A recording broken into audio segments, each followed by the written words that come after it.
Hi hall welcome back to my channel నీళ్ళతో ముచ్చట్లండి. ఈరోజు weather చూసారు చాలా బాగుంది. గాలి కూడా చాలా మంచిగా వేస్తుందండి. నాకైతే బాల్కనీలో కూర్చొని పని లేకుండా కూర్చుంటే బాగా అనిపించింది. అయినా సరే మన పనులు తప్ప చేసుకోవాలి కదండి.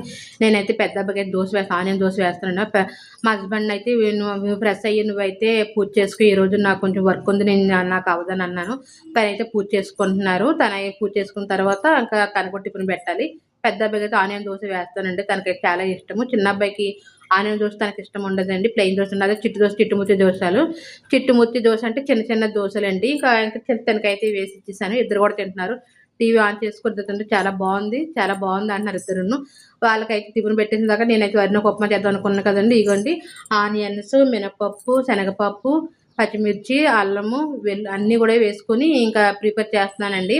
ఈరోజు అయితే కొంచెం వర్క్ ఎక్కువ ఉంది. నువ్వు నువ్వు టిఫిన్ చేసేసి నేను కాసేపు ఉండాక చేస్తానని చెప్పాను తనకి. తనైతే పెద్ద హస్బెండ్ కూడా టిఫిన్ పెట్టేది రెడీ అవుతుంది. ఇక ఉప్మా అయితే వేసేసుకున్నానండి. పక్కన తెల్లపొల్ల చట్నీ చేశారు, అది చూపించలేదండి. పిల్లలు కూడా హాయ్ స్కూల్కి వెళ్ళిపోతారు, బాయ్ చెప్తున్నారండి. ఇగోండి నా టిఫిన్ అండి, నేను తినేస్తున్నాను.